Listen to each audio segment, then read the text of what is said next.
Hola, Hola. familia, ¿qué tal? ¿Cómo estás? Súper bien. ¿Tenías frío? Uy, sí, acá está haciendo un helaje tenaz.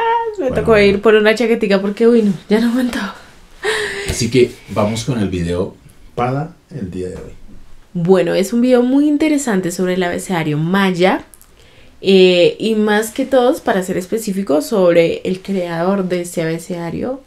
Entonces vamos a ver quién era, cómo fue que llegó a descubrir esto. Ese misterio. Claro, porque pues una persona que tampoco nació o no estuvo realmente relacionado con la cultura maya, ¿cómo hizo para poder hacer el abecedario maya? Sí, haberlo Eso fue descifrado algo y decir, muy guau. esta letra, esto significa esto Ajá. significa esto. Que, Algo muy complejo, claro, un trabajo muy arduo. a mí me interesa muchísimo porque vamos explorando y conociendo qué es lo que es la cultura mexicana. Claro. De dónde nacen todas esas raíces, qué es lo que hacen, qué es lo que comen, qué es lo que viven, qué es lo que les gusta a los mexicanos. Así que vamos explorando eso. Bienvenidas, mentes curiosas. ¿Conocéis la historia de Yuri Qué mirada Konorosov, tan penetrante. el soviético que descifró la misteriosa Y los escritura ojos maya? parece de gato, ¿no? Raquel de la Morena. Corazón. Al gran público, el nombre de Yuri Konorosov no le resulta conocido. Si les mostráis esta foto suya a vuestros amigos, es más probable que piensen que se trata de algún villano de una película de James Bond Sí. que de uno de los lingüistas más brillantes de la historia. Pero lo cierto es que el trabajo de este hombre aportó una llave fundamental para el conocimiento de la cultura maya y la historia de Mesoamérica. Y lo hizo sin ni siquiera poner un pie en América. Wow. ¿Cómo lo logró? Para contar bien esta historia, primero viajemos en el tiempo y retrocedamos medio milenio.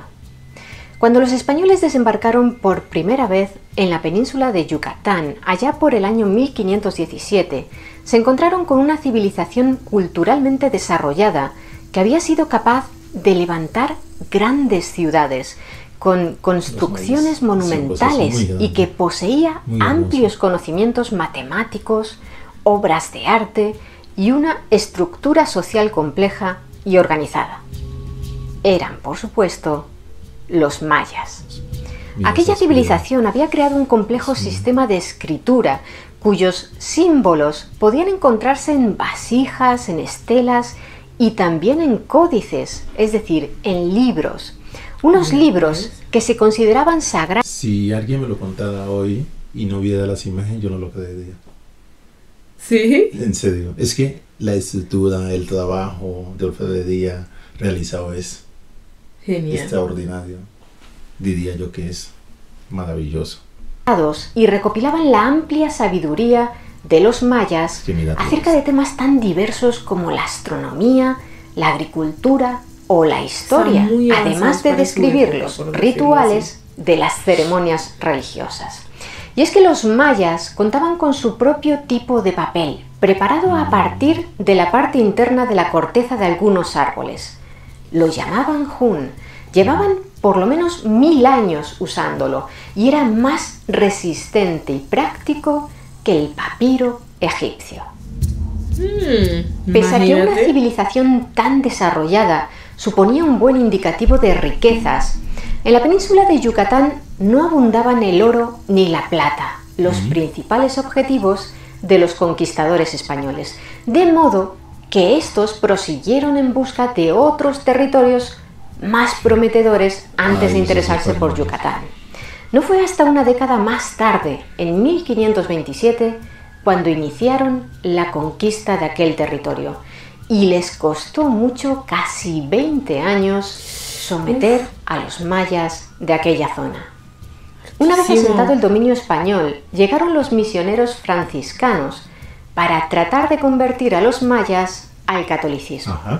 A diferencia de lo que sucedió con los conquistadores, los mayas no recibieron con hostilidad a los religiosos, ya que estos iban desarmados. Por supuesto, desconfiaban de los misioneros y primero enviaban a los hijos de sus esclavos a que fueran evangelizados antes de atreverse a enviar a los suyos propios. Los principales retos de los misioneros eran, por un lado, conseguir que los mayas diesen la espalda a sus ídolos, para quienes realizaban sacrificios humanos, generalmente prisioneros de guerra de alto rango. Y por otro, que abandonaran la práctica de convertir en esclavos a sus enemigos de rangos inferiores. En ese contexto, en la noche del 12 de julio de 1500... Es que esa era la forma como los españoles podían lograr acercarse a ellos. Y también sometimiento. Y someterlos a todos los datos que ellos tenían preparados para poder invadir pues su territorio. Y una de esas es las estatuas que hay por todos lados regados. El gancho. El gancho, sí. Para hacer las cosas. Tuvo lugar una gran tragedia cultural en Yucatán. En un auto de fe oficiado en las calles de Maní, el misionero franciscano Fray Diego de Landa ordenó quemar en una pira todos los códices de los mayas, puesto que, según él, no contenían nada más que la palabra del demonio. Además de los códices, también fueron destruidas miles de estatuas mayas y condenados a diferentes penas centenares de nativos. Aquel proceso, sin precedentes en toda América, fue especialmente salvaje por el uso de la tortura para extraer confesiones. El desencadenante de todo aquello fue que un mes antes, en mayo, se habían encontrado en una cueva cercana a Maní algunos ídolos ensangrentados, lo que demostraba que se habían realizado sacrificios a las divinidades paganas.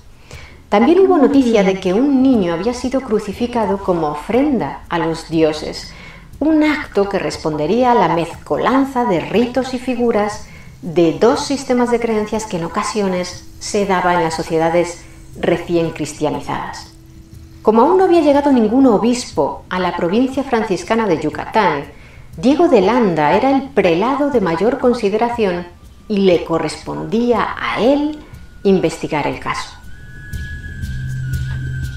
La cuestión es que Landa, apoyado y probablemente también presionado por las autoridades civiles españolas, viajó a Maní y decidió procesar a toda la población. Según las confesiones de los lugareños, desde hacía 5 años se habían estado realizando allí sacrificios de niños y niñas, en ocasiones de muy corta edad, que habían sido comprados o capturados en poblaciones de los alrededores.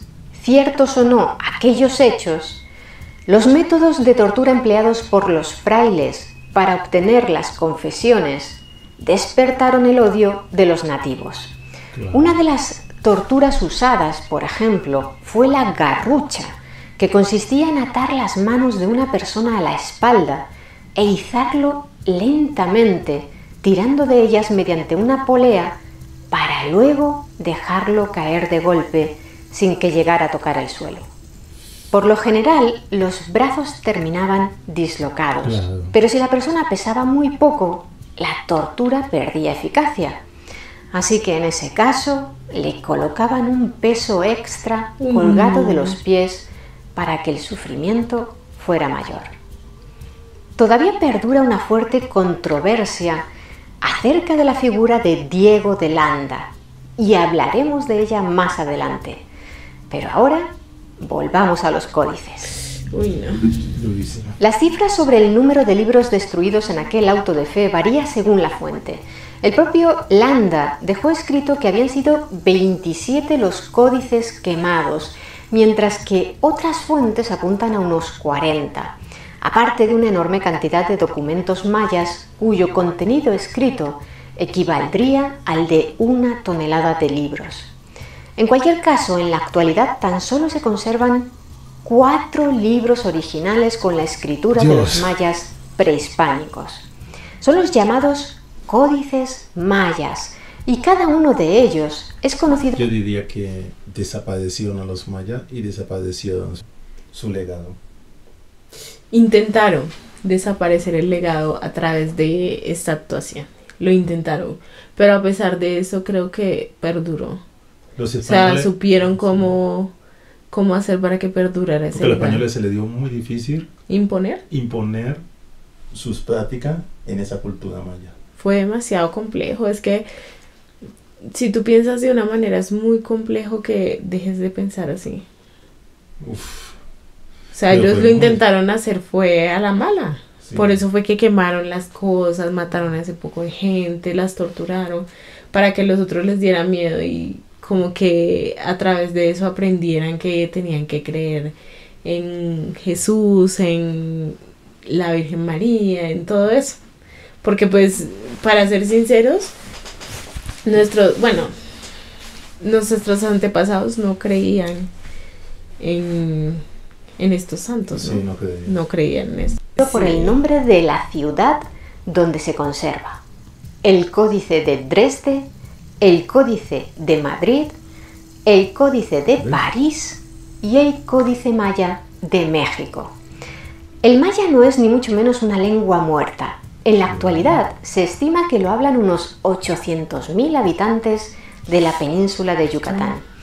Eso sí, a la hora de escribirlo, desde la conquista española se emplean caracteres latinos. Hoy en día cuenta con un abecedario propio, bastante parecido al del idioma español, pero con algunas letras menos y con otras adaptadas. Sin embargo, en la época prehispánica los mayas empleaban un sistema de glifos o logogramas para escribir. Y dado que Diego de Landa había convertido en cenizas muchos de los documentos escritos con aquel sistema, durante siglos los arqueólogos, los antropólogos y en general todos los estudiosos de la cultura maya se habían estado dando cabezazos contra las paredes intentando descifrar aquella escritura. Eso le estaba fácil. Carecían de muestras Difícil. suficientes que les aportaran las pistas necesarias para saber qué significaba cada uno de aquellos símbolos. Eran palabras, números, sílabas, letras, fechas. ¿Acaso guardaban relación con los jeroglíficos egipcios? Los investigadores encontraban glifos escritos en vasijas, en muros, en el interior de pirámides y templos, pero frustrados no lograban descifrarlos. Claro. Se trataba de un misterio irresoluble. Hasta que aparece en escena nuestro protagonista de hoy. El 19 de noviembre de 1922, en la ciudad de Kharkov, que por aquel entonces era la capital de la recién formada República Socialista Soviética de Ucrania, nació Yuri Valentinovich Konorosov. Su padre era ingeniero ferroviario y siempre se preocupó mucho por el desarrollo intelectual de sus 5 hijos, del mismo modo que su madre, que también era una persona muy culta y era quien más tiempo pasaba con los pequeños. Así, por ejemplo, se empeñaron en que Yuri aprendiera a escribir. ¿Cuál sería la relación cuál es la relación entre México y Ucrania? ¿Para que él se interesara por esto? Sí, y hoy en día, ¿cuál es la relación? Me gustaría que nos dijeran aquí en los comentarios. Con ambas manos, pues existía la teoría de que de ese modo se contribuía a un mejor desarrollo de ambos hemisferios cerebrales. Sea como fuere, el pequeño pronto destacó por su inteligencia. Aunque en el colegio lo consideraban un alumno difícil y excéntrico, que incluso estuvo a punto de ser expulsado por mal comportamiento, en su tiempo libre, de manera autodidacta, aprendió chino, griego y árabe. Además, escribía poesía, tocaba el violín y dibujaba muy bien. Estaba claro que tenía una mente brillante y así lo reflejaron sus notas académicas, excelentes en todas las asignaturas, menos en una: ¿Cuál? lengua ucraniana. Lengua En ucraniana. 1940, con 17 años, se marchó a Moscú para iniciar sus estudios universitarios en el Departamento de Etnología de la Universidad Estatal de Moscú. Inicialmente se especializó en egiptología, pero muy pronto sus planes de estudio se vieron interrumpidos por, lo habéis adivinado, la Segunda Guerra Mundial. Konorosov no gozaba del estado de salud necesario para ser considerado apto para servir en el ejército soviético. Pero si volvía junto a su familia a Kharkov, que estaba en manos de los nazis, podía ser obligado por estos a unirse a las unidades de apoyo del ejército alemán. A fin de evitarlo, durante 2 años trabajó como maestro de escuela de pueblo en pueblo, mudándose con frecuencia. En 1943, por fin, tanto él como su familia lograron escapar a Moscú, donde Konorosov retomó sus estudios de egiptología. En 1944, cuando el curso de la guerra era ya favorable para los soviéticos, Konorosov fue requerido para unirse al ejército. Aquello le pilló de sorpresa, pero, por suerte para él, su padre, que ostentaba el rango de coronel, le consiguió un puesto de operador telefónico en una unidad de artillería acuartelada cerca de Moscú, lo que lo mantuvo lejos del frente hasta el final de la guerra. Existe una leyenda muy repetida en los reportajes y documentales acerca de Yuri Konorosov, que surgió a partir de la publicación en 1992 del libro titulado El desciframiento de los glifos mayas, escrito por el arqueólogo estadounidense Michael Coe. Según esa leyenda, Konorosov, junto a su unidad de artillería, participó en la toma de Berlín por parte de los soviéticos y mientras ardía la Biblioteca Nacional, entró en ella y rescató de las llamas un libro que resultó ser un extraño ejemplar que recopilaba reproducciones de los códices mayas de Dresde, Madrid, ¿cómo es la vida, París. A raíz de aquello se despertó en él el interés por desvelar la escritura maya. Pero imagínate que entra y consigue preciso ese libro. Sí, como las cosas de la vida son así, yo creo que era el destino de que él pudiera encontrar ese libro y se fuera enamorando de la cultura y quisiera saber qué decía ese libro. Las ganas de saber qué decía ese libro fue que lo llevó a descubrir la lengua maya. Ahí empezó su amor por México. Lo contaminaron. Lo atraparon. Lo engancharon de verdad. Lo engancharon en la universidad. Como anécdota es muy llamativa y nos encantaría poder contaros que eso fue lo que sucedió, pero en realidad no hay ninguna evidencia de que Konorosov saliera de Moscú hasta el final de la guerra, y él mismo desmintió aquella leyenda en una entrevista con el epigrafista finlandés Harri Kettunen, profesor adjunto de la Universidad de Helsinki. Desafortunadamente fue un malentendido, le explicó Konorosov un año antes de morir. Se lo conté a Michael Coe, pero no lo entendió bien. No hubo ningún incendio en la biblioteca. Los alemanes habían empaquetado en cajas los libros de la biblioteca para enviarlos a algún otro lugar, pero como no tuvieron tiempo de trasladarlas, al final aquellas cajas fueron llevadas a Moscú.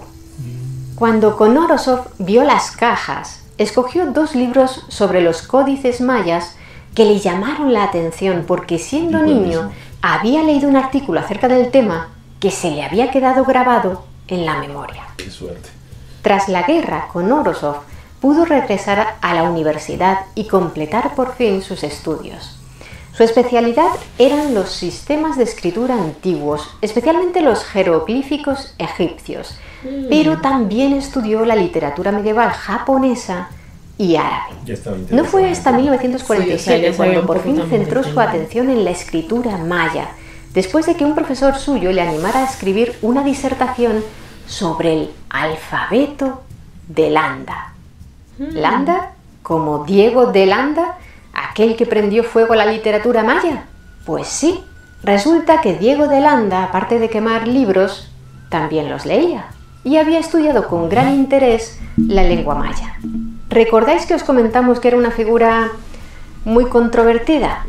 Pues bien, Landa, quien había aprendido la lengua maya con gran rapidez durante sus primeros años en Yucatán, la estudió con gran profundidad y genuino interés, hasta el punto de ser capaz de componer un sistema de normas tan preciso que permitía a los nuevos misioneros que llegaban de España aprender la lengua maya con la suficiente soltura como para predicar el Evangelio en apenas un par de meses. Según estudiosos de la figura de Landa, antes del auto de fe del que os hemos hablado, el franciscano no era despreciado por los mayas, al contrario, había demostrado una gran caridad en épocas de malas cosechas de maíz, repartiendo el alimento que almacenaban los religiosos para su propio sustento entre todos aquellos que lo necesitasen, ya fueran españoles o nativos. El caso es que en esa línea hay quienes defienden que Landa no cometió aquel tremendo crimen cultural con forma de hoguera por su propia voluntad, sino presionado por los poderes civiles españoles, quienes temían que la adoración de las antiguas deidades mayas pudiera desembocar en alzamientos y revueltas contra ellos, como ya había pasado en ocasiones previas. Tal vez incluso albergaran dudas sobre la firmeza que demostraría Landa frente a aquellas prácticas debido al gran interés que demostraba en conocer la lengua y la escritura mayas. Y es posible que la quema de todos aquellos códices y documentos pictográficos también le doliera a él. No obstante, Landa escribió sobre ellos: hallámosles gran número de libros de estas sus letras, y porque no tenían cosa en que no hubiese superstición y falsedades del demonio, se los quemamos todos, lo cual sentían a maravilla y les daba pena. Es decir, que por un lado sin duda comprendía el valor lingüístico de aquellas obras, pero por otro pensaba que eran vehículos de transmisión de todo aquello que él, como misionero, quería que los mayas olvidasen. Claro. Por supuesto, al margen de aquella barbarie cultural, la tortura de personas durante el proceso inquisitorial fue una salvajada. Ahí lo que podemos ver es el interés que tenía también la persona, digamos, por conocer qué era lo que los mayas escondían en todo eso. Sí, que eran, como dice la muchacha, él sabía que el valor lingüístico de esos libros era tremendo, porque es que los mayas fueron uno de los pioneros en muchas cosas, astronomía, astrología, muchas cosas muy interesantes. Y uno llegar a un país como ese y conseguir tantas cosas, tantas maravillas, ¿sí? Hombre, lo tocan a uno y lo enamoran. Claro. Algo pasa. Y demuestra que no era ningún angelito. Sus métodos fueron tan brutales que los sentimientos antiespañoles se dispararon entre los nativos. Los colonos se quejaron de ello a las autoridades de España y el caso llegó a oídos del rey, Felipe II. De modo que poco después del auto de fe, cuando llegó a América el nuevo obispo de Yucatán, Francisco de Toral, que era de carácter pacífico y se oponía al empleo de la tortura, liberó a los nativos que habían sido condenados por Landa, y este fue obligado a regresar a España para ser juzgado por sus actos, acusado de conducta impropia. Curiosamente, Pero lo que tú puedes ver que habían españoles, o sea, había gente también muy buena, ¿ya? Pues como en todo. Como en todos, sí. claro. Sí, hay personas que de pronto comparten una misma ideología, pero eso no quiere decir que por eso van a torturar o van a matar o van a optar por hacer lo malo para que piensen como ellos. No, y esta persona los llevó para que lo juzgaran. Claro. Tremendo. Es que fue una barbarie lo que cometió ese señor. Sí. aquel giro de los acontecimientos, el juicio contra Landa, sería clave para que 5 siglos más tarde se lograra descifrar la escritura maya. ¿Y eso? Os preguntaréis. Pues resulta que Landa, en previsión de que necesitaría pruebas para defender su trayectoria en Yucatán, se afanó en preparar el llamado alfabeto de Landa, una correspondencia entre el alfabeto español y los glifos mayas que incluyó, acompañado de varios capítulos de anotaciones explicativas y ejemplos de uso, como parte de su manuscrito titulado Relación de las cosas de Yucatán, en el que también describía todo lo que había visto y aprendido acerca de los mayas. Una vez en España, ante el Consejo de Indias, un grupo de doctores se encargó de investigar la actuación de Landa. El veredicto de aquel comité fue que Landa había sido demasiado rígido, pero lo absolvieron de las acusaciones que se habían hecho contra él. 2 años más tarde, cuando falleció el obispo Toral, Diego de Landa fue nombrado nuevo obispo de Yucatán y como tal regresó a tierras americanas. No. Aquella obra de Landa, Relación de las cosas de Yucatán, pronto cayó en el olvido y durante siglos permaneció ignorada por todos los estudiosos de la cultura maya. Hasta que en la década de 1860, el sacerdote y erudito francés Charles-Étienne Brasseur de Bourbourg encontró una copia abreviada en Madrid, en los archivos de la Real Academia de la Historia. El alfabeto de Landa no estaba nada claro y en algunos puntos resultaba contradictorio, de modo que durante casi un siglo, Si tú te fijas, ni tan siquiera era el alfabeto maya, sino el alfabeto de Landa. ¿Cómo se había atribuido cosas que no le pertenecían a esta persona? Aunque en el tiempo de antes, cuando tú descubrías algo, descubrías algo, porque digamos que él descubrió un alfabeto, no lo descubrió, sino que como que lo tradujo. Lo visibilizó. Ajá. Entonces, pues, se llamaba como su autor. Entonces, en este caso se llamaba el alfabeto de Landa. El alfabeto de Landa. Bueno, sigamos viendo. tampoco permitió arrojar luz sobre la escritura maya.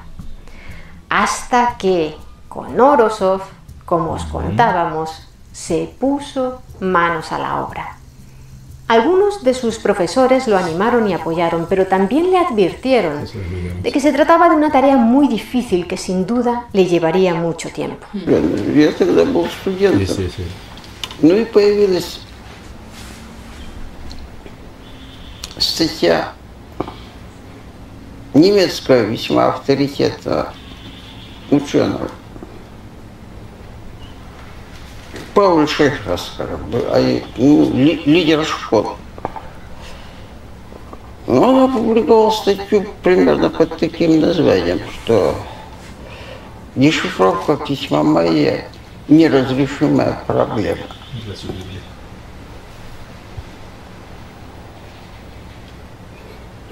Ну, я решил, что надо как-то возразить, тем более, что как так неразрешимая проблема. Ну, в Горчите был примерно такой исходный, который, впрочем, и сейчас придерживается. Ну, то, что придумано одним человеческим, так сказать, разумом, может быть понято и другим.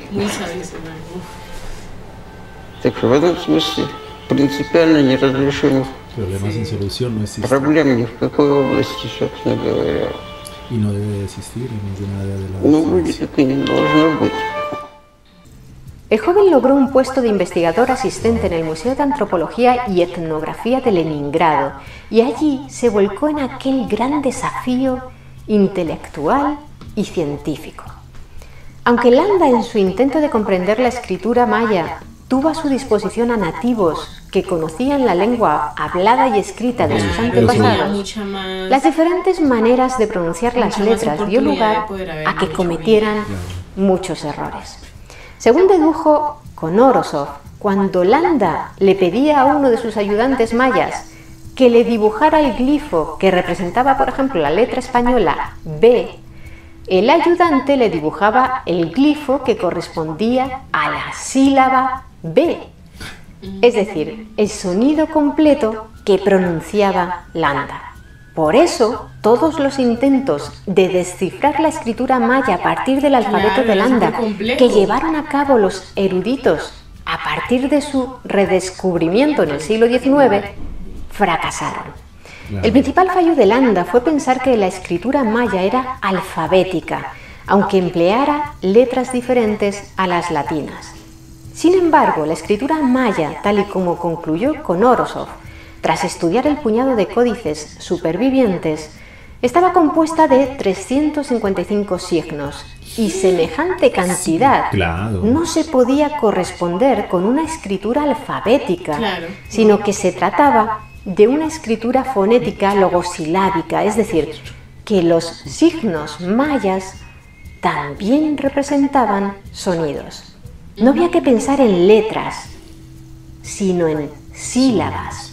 Y esa fue la clave para descifrar los glifos, que a su vez podían estar compuestos por uno o varios de aquellos signos. En 1952, Konorosov, que por entonces solo tenía 30 años, comenzó a publicar sus primeros artículos sobre el desciframiento de la escritura maya. Pero la reacción en el bloque occidental, donde los arqueólogos nunca habían dado importancia al aspecto fonético y creían que los glifos solo estaban compuestos por signos, fue de incredulidad. Aunque en aquella época ya se sabía que algunas de las primeras escrituras, como el egipcio antiguo o la cuneiforme, contenían un significativo componente fonético, la opinión predominante entre los mayistas era que la escritura maya carecía de esa característica. Uno de los principales expertos en la cultura maya que había entonces, el arqueólogo británico Sir John Eric Thompson, fue también uno de los principales detractores de Konorosov, a quien acusó de haber identificado erróneamente los glifos recogidos por Landa. Raro era el mayista occidental que no se atreviera a contradecir las tesis de aquel jovencito soviético en plena Guerra Fría. Sin embargo, con el transcurso de los años y las investigaciones, acabó siendo evidente que el sistema de Konorosov funcionaba y a través de sus esfuerzos, el alfabeto de Landa se convirtió para los glifos mayas en lo que la piedra de Rosetta había supuesto para los jeroglíficos egipcios. En 1963, Konorosov publicó una monografía titulada La escritura de los indígenas mayas, en la que profundizaba más en su técnica de desciframiento. ¿Te das cuenta? Esta persona le dio el reconocimiento a los mayas. Ni tan siquiera se lo atribuyó a él. Sí, eso es verdad. Tienes mucha razón. Ni tan siquiera dijo, venga, yo soy el autor de esto. La escritura de Konorosov. Ajá. Sino que lo puso tal cual. Me encanta la humildad de esta persona, aunque tiene una mirada penetrante que da miedo. Piensa sí, uno da que miedo. Es de terror. Miren eso. Uno dice, uy, esta es de la película James Bond. ¿De la de James Bond? ¿De los enemigos de James Bond? Sí. ¿Qué pasa? Pero, no, y esos ojos, es que los ojos azules y como el aspecto, el rasgo físico. Los rasgos físicos de él y esa mirada, y tú verlo con el gato aquí, bueno, parce. ¿Se imagina a las 3 de la mañana ver una persona no así? No sé, se me dio la bruja. Bueno, sigamos.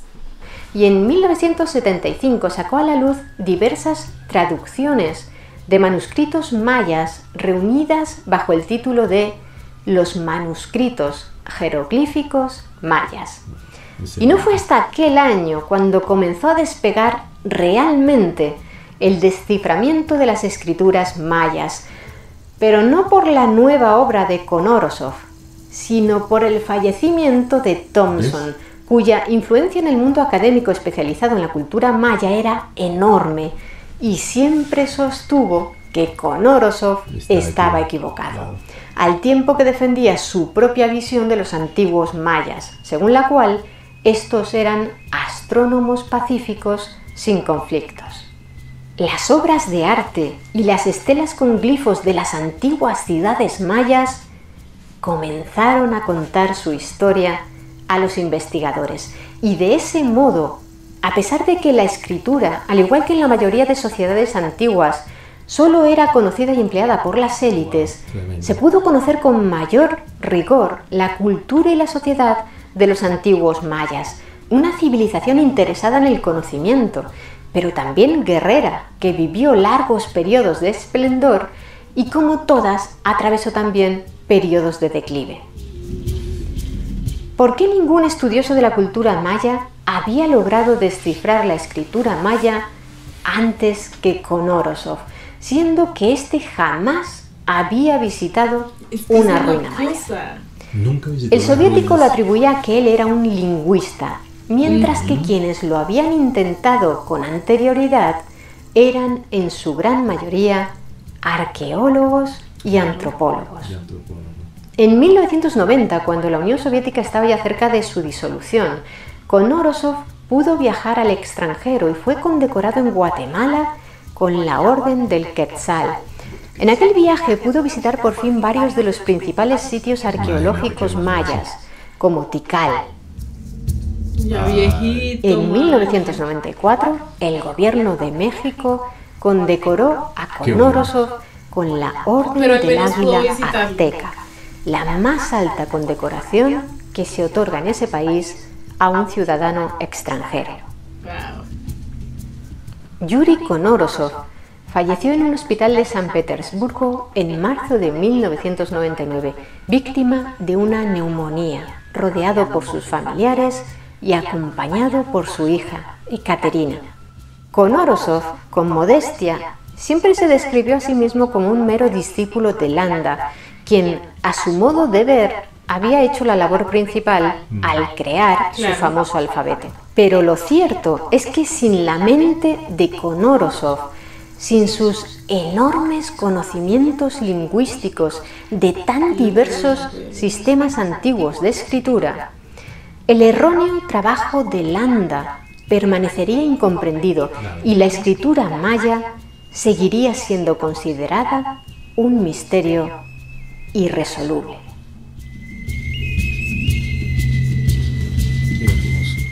¿Y vosotros, qué opináis de la labor de Konorosov?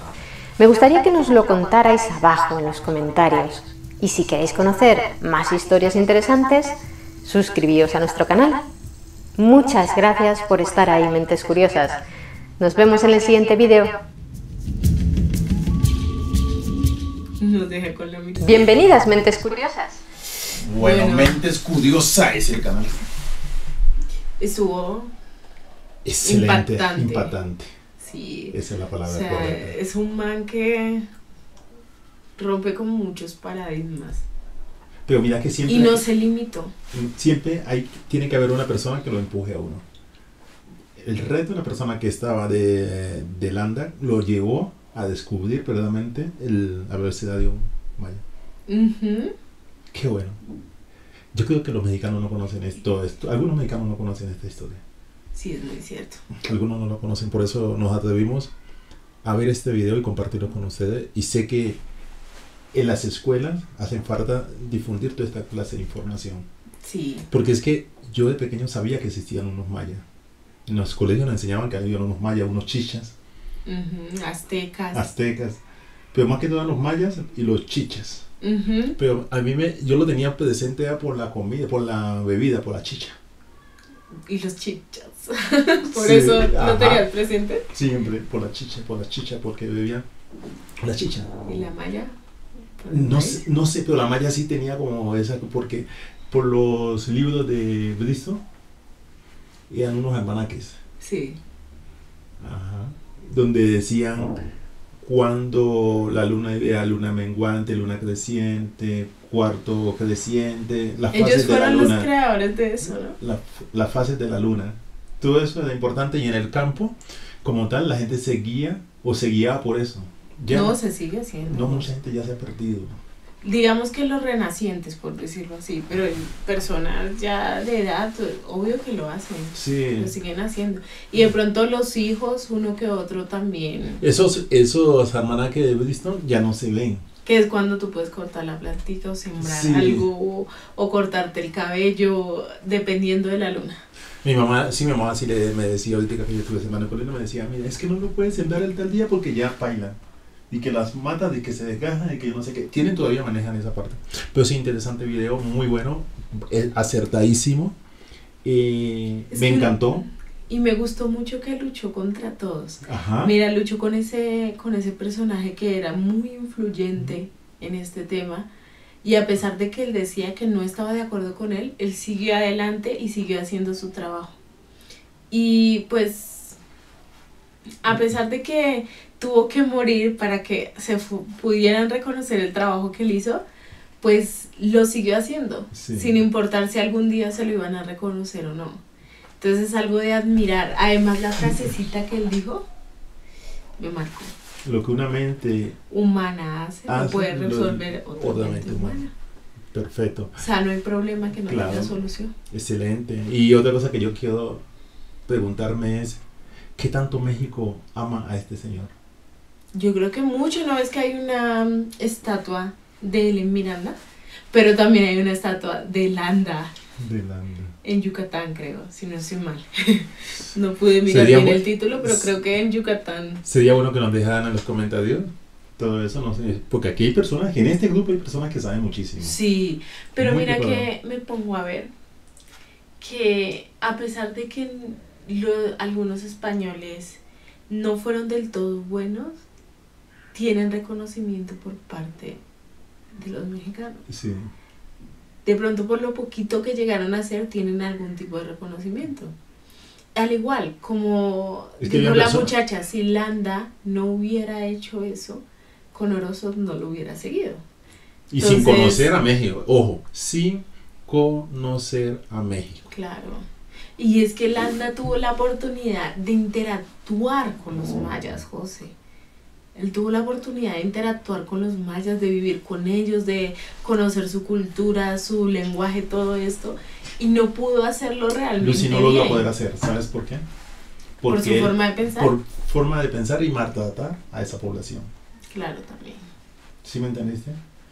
O sea, creo que la gente podían haberle No dado supo más corresponder. información, Sí. le hubieran dado más información si hubiera sido más humano con estas personas. Ahí falló. Sí. La embarró con lo de los libros y haberle hecho tanto Porque daño a esa gente. lo que hizo fue él lo que quiso fue saquear esa información. O quizás pensaba que Es dentro que de ni esa información... saquearlo, porque si lo hubiera saqueado, yo digo, bueno, coja los libros y mándelos a España. Ahí los hubiera saqueado.